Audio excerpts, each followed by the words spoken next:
isang bishop, pastor, at ginamit nila yung talata sa Bible na kapag ang isang mananampalataya ng Panginoon ay matuklo ng asin, hindi siya mamamatay at makailason ay mamatay. Ngayon, inamon niya ang isang pastor na uminom ng lason at magpatuklaw sa as. No, kung totoo na siya ay tao ng Diyos. Pero kung babasahin mo ang Biblia, ito ay panlilinlang lamang. No, kung babasahin mo ang Biblia, na hindi naman nila naintindihan, gumagamit ang Biblia na wala naman silang alam, hindi naman nila naintindihan ang Biblia. Nang ibig sabihin noon na sinasabi sa Bible na kung makainom kayo lason, hindi kayo malalason, kung matuklok kayo matuklok na, hindi kayo mamamatay. Ang sinasabi po dyan sa Bible, hindi po yan sinasadya. At wala kang makikita sa Bible na sinabi ng Panginoon na kahit na sadyain nyo na magpatuklo sa kahit na sadyain nyo uminom ng lasang dikason, wala pong yun. Ang mga bagay na nangyayaring ganyan ay hindi po yan mga sinasadya. Mangyayari ang mga bagay yan sa isang mananampalataya na hindi sinasadya.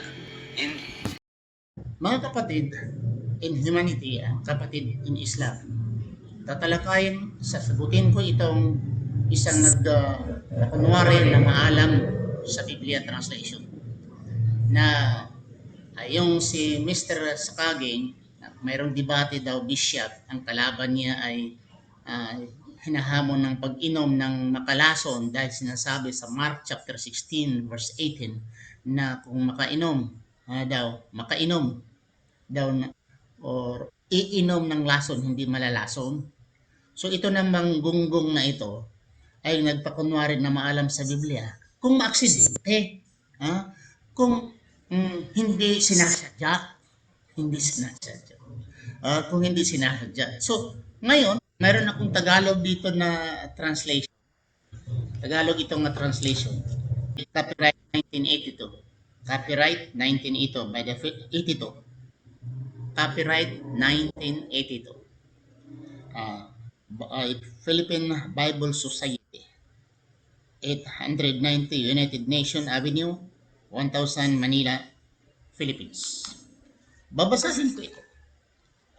So, tingnan natin yung Tagalog, kunwari Tagalog dyan, ay kung ma-accident daw, kung hindi daw sinasadya, basahin natin ang Tagalog. Okay? Marcos 16, okay? Versikulo 18.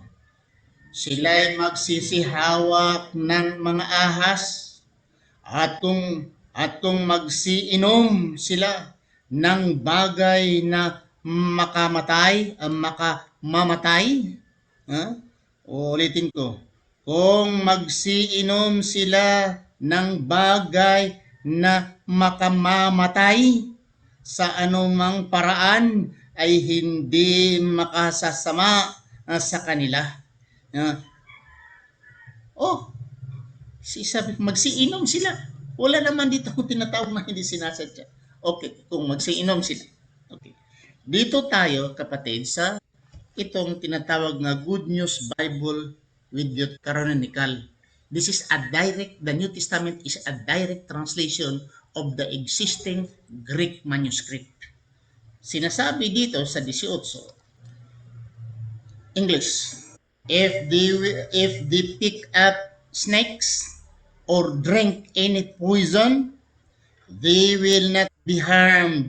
Basahin natin din sa King James Version sa Mark chapter 16 verse 18 kung talaga bang nasulat na hindi sinasadya. Okay? English, they shall take up serpents, and if they drink any deadly thing, it shall not hurt them. Wala naman sinabi accidentally.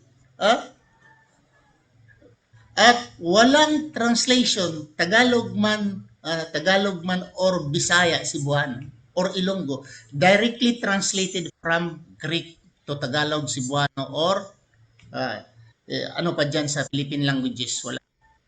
Okay? Pero itong King James Version, the existing Greek, directly translated from the Greek. And also this tinatawag na Good News Bible, the New Testament, directly translated from Greek. Wala dito sinusulat nga sinusulat nga if you drink accidentally or hindi sinasadya ay hindi kayo malalason. Sinasabi talaga diyan kung sa Tagalog magsiinom kayo. If you will drink deadly thing. Wala namang oy, mga Catholic defender ba kayo o ano? Huwag na nga kayong gagawa ng sarili niyong translation sa bungangan niyo. Nagpakunwari kayo nga maalam, hindi nakakaintindi. Bakit ba?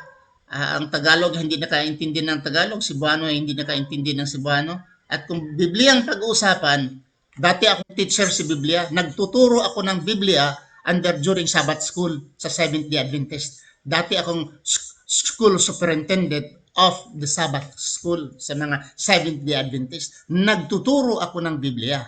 Huwag niyo sabihin na hindi kami makaintindi ng Biblia. Yun nga ang kadahilanan nga umalis kami. Dahil maraming kabulastugan, lalo na sa translation. Sa ikaw ngayon nag-translate na kung sinasadya raw. Kung ganun pala, maraming nakagat dyan. Maraming nakagat na mga Christian. Kung ganun mga kapatid, pag hindi daw sinasadya, ay hindi ka mamamatay.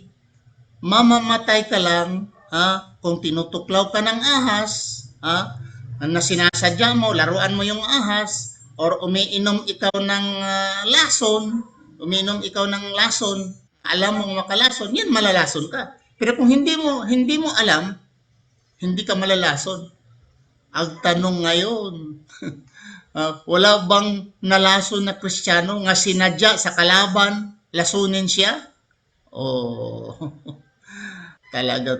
Oy, yung kunwari maalam sa Christianity at maalam sa Biblia, wag niyong i-twist. Wag niyong baluktutin. Wag niyong i-bend kung anong nasulat sa inyong Biblia.